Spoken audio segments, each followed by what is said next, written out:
At tayo nagbabalik para pag-usapan ng isang napakaseryosong bagay na hindi masyadong pinapansin ng mga kalalakihan at yung mga bata naman ay minsan ay tinatago nila, no? Pag-usapan natin kung anong mga dahilan kung bakit hindi ito siniseryoso ng iba or kailangan pa nilang itago. Siguro dumana ito sa dumana ito sa timeline ninyo at alam ninyong may namatay na isang lalaki dahil sa rabies na yan o rabies. Ang nangyari nga is 9 na buwan bago nangyari ang trahedya. Napakatagal, no? Kung iisipin mo, akala mo nakaligtas ka na kasi ilang buwan na, no? 3 buwan na nga lang, 1 year na. Pero ayun, nawala pa rin kasi nga ang pagkakaalam ko ay isang beses lang siya naturukan. No, kung ilan mang beses ang session dapat ay hindi na nangyari yung kung 3 man yan, yung second at saka yung third. So napakalagang dapat ay seryosohin natin tong bagay na to, no? Dahil nakataya yung buhay natin pagka ganyan, no? Yun nga, matapos ang 9 na buwan, lumabas na yung mga signs or yung mga symptoms sa kanya na nagkaroon siya ng tinamaan siya ng rabies. Usually pagka lumabas na yung mga sintomas niyan, wala ka na magagawa. Too late na. By the time na lumabas yung mga symptoms ay too late na. At bibilang ka na lang ng oras at mawawala ka na, no? Milagro siguro. Kailangan natin ng milagro para mabuhay ka pa. Yan yung katotohanan sa rabies, hindi naman sa nananakot tayo. At meron din akong kaibigan, yung kaibigan ko naman na yon, hindi ko na maalala kasi nabalitaan ko na lang na kinagat siya ng aso tapos months muna, hindi lang 3 months. Basta pagkakalam ko around nasa 6 months bago siya nawala. Kalaro ko yun nung bata kami, kalaro. In fact, katabing bahay namin. Kaya hindi rin kapanipaniwala na kasing edad ko pa lang siya tapos mawawala na sa ganung paraan lamang, no? At yung dahilan is hindi na siya nagpa-inject. Yun. Pero nabuhay pa siya ng ilang buwan bago lumabas yung epekto ng Kaya ngayon nag-worry tuloy ako kasi ang alam ko nanay ko nakagat din ng aso pero ang kabutihan doon is alam ko nagpa-inject siya, no? Nagpa-anti-rabies siya, no? So, yung mga bata, minsan din, no? Yung mga matatanda, ako, personally, na-experience ko, kinagat ako ng pusa. Pero, ang pagkakalam ko dun sa kagat ng pusa na yon is bigla. Yung parang, lang siya na ginagalaw-galaw ko kasi yung tsinelas ko Tapos parang naanoy lang siya, tapos bigla akong kinagat. Nung tignan ko yung pagkakagat niya, hindi masyadong lumusot yung ngipin sa ibang parte. Isang tuldok lang. Parang isang ngipin nga lang yung lumusot Tapos nung pisilin ko, dumugo. May anxiety ako nun. Kaya medyo mas lumala yung anxiety ko, kakaisip baka mamamatay na ako bukas. Matagal na yon, may years na. So, di ko alam kung ligtas na ako, no? Hindi ako nagpa-inject. Sobrang takot ko. Natatakot ko. Siguro, wala naman yan, no? Yun, pag-usapan natin yung mga dahilan bakit tinatago, no? Yung ginawa ko, wag ninyong gagawin yun. Di na maulit yun. Pagka kinagat ako ng aso, ng pusa, magpapa-inject na talaga ako. Mag-anti-rabies na talaga ako. Never na mauulit yun. Pero alam nyo ba, sa buong buhay ko, 2 beses na ako kinagat ng aso. No, buti na lang nag-survive ako. Doon sa pangalawa ako nagpa-inject. Yung una, pumunta ako ng Arayat. Dinala ako sa Arayat ng mga magulang ko. Alam nyo yung ginawa, pinasipsip lang dun sa matandang naninipsip daw ng rabies. Tapos, bago yon nilagyan ako ng bato. Alam niyo yung bato na dumidikit? Tapos sinisipsip daw yung rabies, no? Kung may rabies man yung aso, ayun, sisipsipin daw. Dinidikit yun Dinikit. Alam niyo saan ako kinagat? Sa leeg. Sa leeg talaga. Nilagay. Pinatong lang ganun. Tapos dumikit. As in dumikit yung bato. Bakit nga ba tinatago ng mga matatanda man or bata? No, maraming dahilan kung bakit hindi agad sinasabi ng mga lalaki o ng bata na nakagat sila ng aso or pusa. Hindi agad sinasabi yan kung di pa mahuli. At ilan sa mga dahilan is yung una is yung takot mapagalitan, lalo na yung mga bata, no? Bata pa lang tayo, natatakot na tayong mapagalitan. Bakit ka kasi lumapit? Bakit kasi ganyan? Bakit kasi ganito? Ba't kasi ganito? Yun yung kinatatakot natin. Yun yung nire-risk natin over sa kamatayan. Yung mas nangingibabaw yung takot natin kaysa sa mamatay tayo. Sinabi ko na sa'yo, ganyan, wag mong gagawin yan. Tapos minsan may kasama pang palo, yung mga batang 90s dyan, no? May nangyari na nga sa'yo, mapapalo ka pa. Kaya kahit may kagat na is tinatago na lang natin, no. Tapos yung mga lalaki naman na feeling macho, nahihiyang umamin. May mga lalaki kasi na iniisip na nakakahiya yun, no, na parang maliit na bagay lang to, kaya ko, wag na natin palakihin. Parang tipong ganun na mindset. Di ba minsan may mga pride, no, may mga pride din kasi yung mga lalaki. Mas mahalaga pa kaysa sa kaligtasan nila. Takot na ipapatay yung hayop. Sa mga bata kasi, nung bata tayo, pagka kinagat ka ng aso, either sasaktan yung aso or i-observe, no, natatakot tayo na baka paslangin nila yung aso or kunin ng mga, lalo na mga kabataan, no, baka kunin ng gobyerno, baka kunin ng mga pulis, mga ganon, no. Pusa mo mismo or aso mo mismo yung kumagat, no.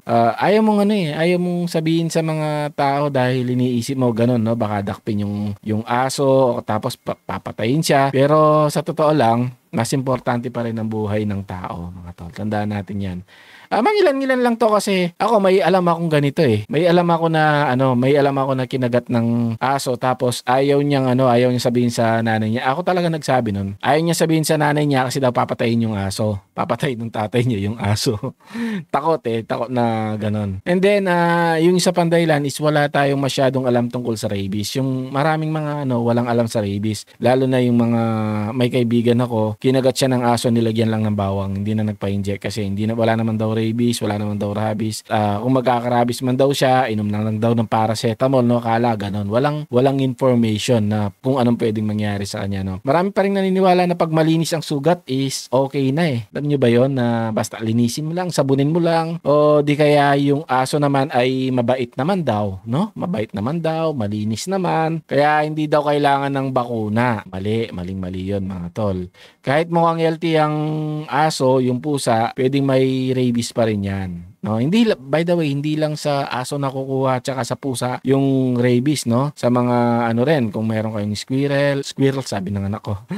Mga ganon, mga raccoon, no? Pero siguro wala naman kayo. Tapos, walang perang pampagamot. Alam niyo ba yon, yung kinagat ka na ng aso tapos sasabihan ka pa ng mga kakilala, naku, ang mahal pa naman ng anti-rabies. Yung tipong ganon, yung tatakutin ka pa. Reality naman yun eh. Reality na yung iba hindi na talaga nagpapa-inject kasi nga mahal, no? Meron namang mga libre. For your info, may mga libre. Pumunta kayo muna sa barangay ninyo, alamin ninyo kung paano kayo makakapag-avail ng libre, no, sa mga city hall, usually sa ganyan, sa mga munisipyo. Pumunta kayo. May mga hindi nagpapa-inject dahil nga wala silang pera, pero totoo libre ang anti-rabies vaccine sa maraming mga health centers. Kailangan lang natin ipaalam sa mga mas maraming tao, lalo na sa mga mahihirap, no? Ipaalam natin na libre siguro sa mga diyan. Gumawa ng mga poster, no? Gumawa ng mga poster. Kung nung election ay nakapagpagawa kayo ng mga tarpaulin,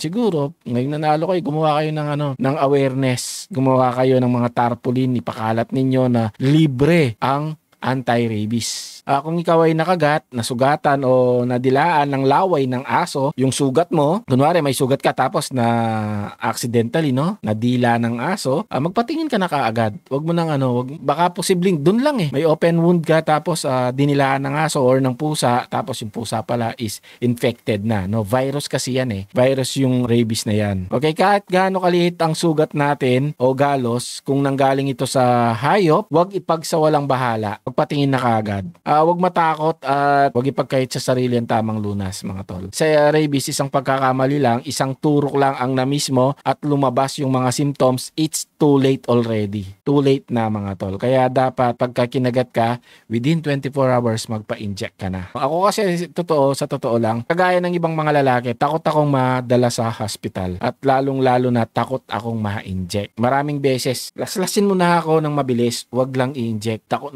ako sa karayom. Yun yung totoo. Kaya wala rin akong tato Hindi yung sa ayaw ko sa tato. Sa totoo lang, kung papayag yung asawa ko tapos ako ay hindi takot sa karayom. Somehow, hindi yun kaduwagan Parang na rin Parang naging phobia na rin sa akin. Hindi ko alam kung anong klaseng phobia ang tawag doon. Pero takot ako sa karayom talaga. Kaya nung nagka-fatty liver ako, tapos kukunan ako ng blood sample. After 6 months, sabi sa akin, i-check yung dugo mo. Meaning, kukuha sila ng dugo sa akin, sample. Grabe, alam nyo ba, mga tol? 6 months akong nagkaroon ng anxiety araw-araw. Iniisip ko, ilang buwan na lang may inject na ako, ilang buwan na lang. Pero, alam nyo ba, ilang beses na rin ako na nagkaroon ng surgery sa ngipin. Yan. No, considered as surgery yon. Nilagyan ako ng mas masakit pa nga doon yung inject eh. Tapos yung nag-cause sa akin ng anxiety na inject na yon, yung 6 months na hintayin ko, sobrang takot ko ng 6 months na yon. Tapos nung in-inject ako, hindi ko man lang naramdaman. Ganun ako eh. Tapos di ako tumitingin eh. Nabigla ako, biglang umalis yung nurse. Pagkaalis ng nurse, may dala ng dugo dun sa pang-inject niya. Wala man lang akong naramdaman. As in, yung 'di ba, sabi nila parang kagat lang ng langgam. Ako wala, basta tinali lang dito tapos in-inject na. Hindi ko alam na in-inject na nga. Alam ko lang hinahawakan ng nurse. Tapos yung hawak niya, yun yung nararamdaman ko. Tapos wala na. Ganun, huwag tayong matakot sa inject pero takot pa rin ako. ewan, takot pa rin ako mga tol. Although kahit alam ko na rin ako, na vaccine din ako, na inject din ako. Pero kahit ewan ba ba't ganun? kahit na alam kong hindi naman masakit talaga. Takot pa rin, no? Parang yung gagamba, yung huntsman, yun, isa pa sa mga phobia ko yun. Alam kong hindi naman nangangagat, pero pagka nakakita ako, takot ako. No? Pero yung mga ipis, nahawakan ko. Yung mga kinatatakutan, butiki, talagang dadakmahin ko pang ganon. Di ako natatakot. Yung mga lizard, yung mga iguana, mga reptiles, hindi ako takot eh. Pero yung iba, takot na takot doon. Sa huntsman, takot na takot ako. Ewan, ba't ganun? So, yun lang. Labanan natin yung takot natin. Labanan natin yung mga phobia natin. At para sa atin din yan. Mas mahalaga yung kasiyahan ng mga iiwan natin. No? Pagka namatay tayo kasi, kawawa naman yung iiwan natin. No? Kawawa din tayo. Siyempre, mamamatay tayo eh. Pero mas kawawa yung mga mararamdaman pa. Yung pagkawala mo. Yung mga mangungulila sa'yo. Yung mga madidepress dahil sa'yo. Yun na lang yung isipin natin. Kailangan hindi ako mamatay. Nakagat ako ng aso. Sasabihin ko sa asawa ko. Magpapa-inject na ako. Hindi ako matatakot. Ganun yun. Kung wala kang pera, pumunta ka sa barangay ninyo at alamin mo paano ka makakapag-avail ng libreng bakuna. Okay? Maraming salamat and God bless.